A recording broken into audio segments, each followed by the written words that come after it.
Para o poeta, crítico de arte e ensaísta Armindo Trevisan, Lurdy Blount escolheu como expressão artística preferida uma das mais antigas manifestações da criatividade humana, a gravura. O homem pré-histórico ignorou a escrita, mas a seu modo também a escreveu, ao imprimir sobre as paredes úmidas das cavernas as silhuetas das mãos e signos relacionados com a magia. Com uma trajetória de mais de 45 anos, a artista plástica, nascida em Montenegro e residente em São Leopoldo, no Rio Grande do Sul, é também pesquisadora, professora na graduação e pós-graduação na Universidade Fevale. É doutora em Poéticas Visuais pela Universidade Federal do Rio Grande do Sul, com doutorado sanduíche pela Université Panthéon-Sorbonne de Paris. Com intensa produção acadêmica, é autora de uma das poucas publicações no mundo, em especial no Brasil, na área da gravura.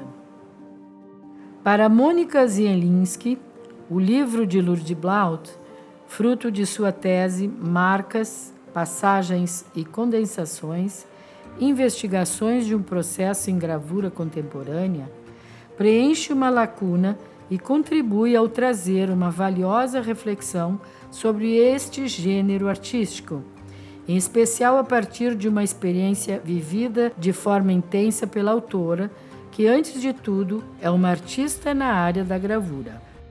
Promovendo curadorias a nível regional, nacional e internacional, intercâmbio de produções estéticas, seminários, publicações de catálogos, articulando conexões no âmbito social, cultural e a vida cotidiana, atua na pesquisa artística e no processo criativo nas áreas da gravura, fotografia, livros de artista e instalação.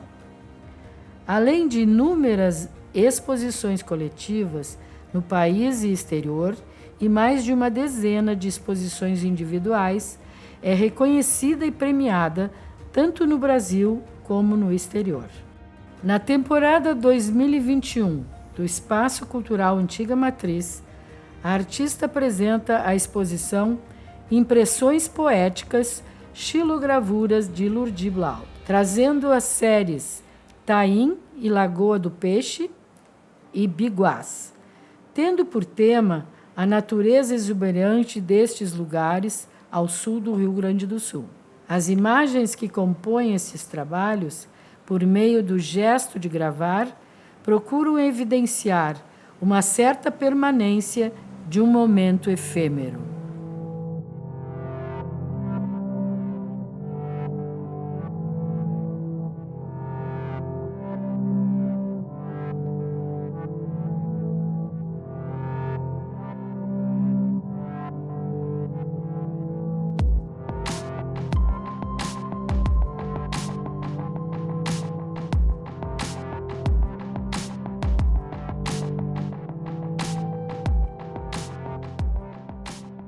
Eu iniciei meus estudos na Faculdade de Artes, foi quando eu descobri a linguagem da gravura.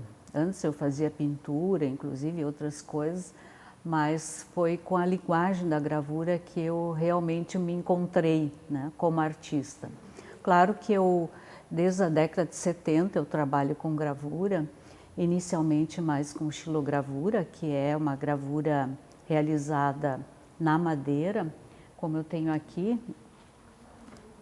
essa matriz é uma xilogravura, então a gente faz o desenho na matriz e com as ferramentas, com as goivas, a gente grava as áreas que eu quero branca, né? Então aqui tem as ferramentas, que a gente chama de goivas, né?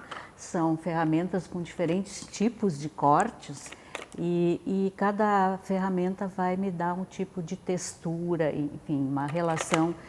Na realidade, a xilogravura é uma relação entre pretos, brancos e texturas. As texturas é a passagem da sombra e da luz, como se fosse uma sombra, né, entre outros. E desde então já trabalhei muito com xilogravura, já fiz muita produção. Mas atualmente também entramos um pouco na questão da gravura contemporânea. Eu estou pesquisando outros meios além da xilo. Então, na realidade, eu trabalho com várias linguagens, mas sempre dentro do campo da gravura. O que me interessa justamente é a criação da imagem e a sua reprodução, ou seja, sua duplicação sobre um outro suporte, que no caso é o papel. Então, pesquiso também a gravura em metal, ou também chamada de calcografia, onde a gente tem uma matriz de cobre, ou zinco, ou latão. E também, recentemente, eu estou buscando mais questões relacionadas à litografia alternativa. O que é isso? Existe uma litografia, que é uma gravura sobre uma pedra calcária, que é milenar. No entanto, os artistas hoje em dia estão pesquisando também outras formas, porque nem sempre tem ateliês com esse tipo de pedra, porque as que existem são as que existem e as outras, né, não temos mais acesso. Então, eu estou trabalhando com lito offset, lito poliéster e moculito, que é uma técnica de litografia sobre madeira. É uma técnica japonesa que um determinado japonês descobriu isso na década de 70, mas é a partir dos anos 2000 que essa linguagem está sendo mais explorada e eu estou pesquisando isso no momento.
Bem, o meu processo de criação, digamos, eu sempre estou pesquisando novas linguagens, novos meios e acabo sempre me envolvendo muito no processo criativo. E às vezes eu tenho uma ideia, eu persigo essa ideia, mas não sei exatamente o que vai resultar desse processo.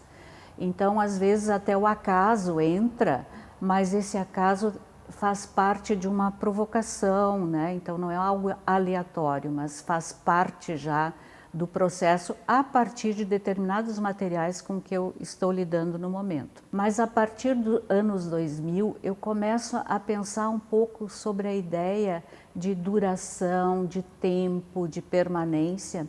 Quando eu faço a pesquisa, na realidade é de doutoramento, que eu denominei de série Silex. Essa série é muito interessante porque eu começo a trabalhar com o elemento fogo. E sílex remete a esse instrumento primitivo, né, do ser humano, quando ele começa a utilizar digamos, essas pontas, né, de sílex como uma forma de sobrevivência. Então tem uma relação também aí, já começa aí meu questionamento mais aprofundado em relação às questões do ser humano. E aí eu trabalho nessa série com parafina e com fogo. Eu, na realidade, acabo criando formas relacionadas com essas pontas de sílex e elas são queimadas e inseridos na parafina. E aí, o que isso me traz? A relação com o tempo e a duração. Eu acabo congelando um determinado momento de tempo. Então, me questionando em relação a essa dialética. Então, esses trabalhos que eu estou mostrando, entre um e outro também houveram sempre outras séries, outros trabalhos, mas para chegar nessa exposição que a gente está mostrando aqui, eu considero importante pontuar justamente aonde está o cerne dessa pesquisa. Em 2017 eu fiz uma viagem para Pelotas, na Lagoa dos Patos, ali foi um dia depois de Iemanjá, e ao longo da orla tinham aquelas flores depositadas, né, pelos fiéis, enfim, a Iemanjá, e aquilo me encantou muito aquele momento. Foi assim um momento de, não sei explicar como, de estesia, aquela coisa que tu não explica que é aquilo que está ali, né?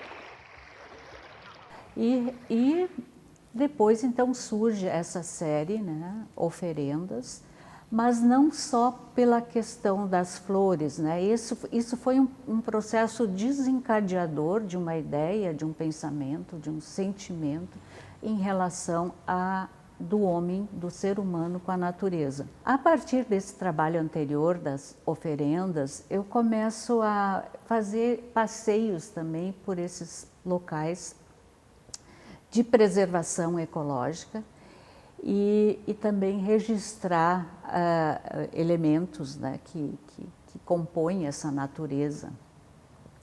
Na Lagoa do Peixe eu fiquei encantada, porque e aí eu percebo de novo que essa ideia do efêmero, do permanente, né, de repente você é um lugar belíssimo, né? A gente se depara, por exemplo, uma ave de rapina ali pousada, mas a gente sabe que é por um instante só, né? Então eu registro também novamente esses instantes e tento tornar permanentes, de uma certa maneira, através do meu trabalho de estilogravura, que é aqui que eu já mostrei a matriz antes. Então começo a registrar pássaros, as emas pastando ali perto da Lagoa do Peixe, ali na região do Taim, então tem as capivaras também, né, enfim, esses inúmeros animais que habitam esse local de preservação, e além das árvores, das plantas, das sangas, enfim, e que acabo trabalhando então na xilogravura esse trabalho. Até porque a xilogravura? Porque a xilogravura também vai demandar um tempo de introspecção. No momento então que eu estou gravando, cortando essa madeira, eu estou pensando naquele momento em que eu vivenciei nesse encontro com a natureza, com a flora, com a fauna.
E especialmente a série Biguás, ela surgiu na região de Pelotas. Tem uma área que depois do Laranjal se chama Z3, que é uma zona de pescadores, e a gente foi fazer um passeio por lá.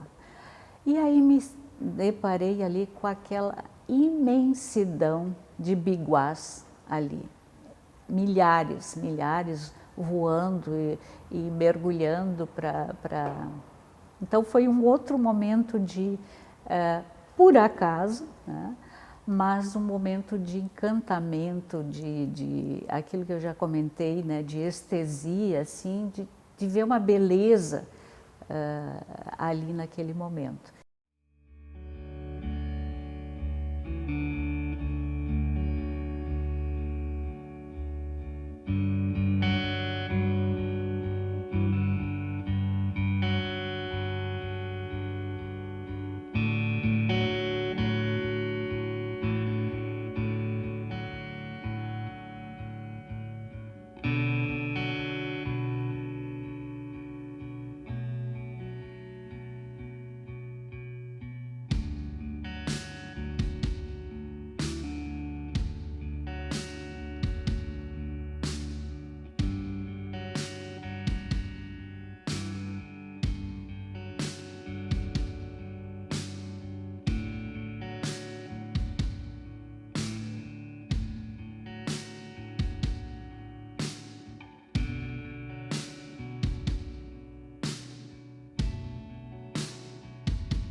A experiência de realizar uma exposição virtual, acho que nesse momento de pandemia, que não dá para deixar de comentar, é também uma oportunidade de mostrar os trabalhos, porque o que eu tenho percebido que muitos artistas têm feito isso, muitos espaços culturais estão produzindo ou divulgando esse trabalho e que acaba, de uma certa maneira, atingindo um público bem maior. Então, acho que é uma oportunidade. Claro, nada substitui, eu acho que esse contato visual direto que a gente poderia ter numa exposição, quem sabe no futuro, mas acho que também é uma possibilidade que nós temos hoje e utilizar a tecnologia que nós temos.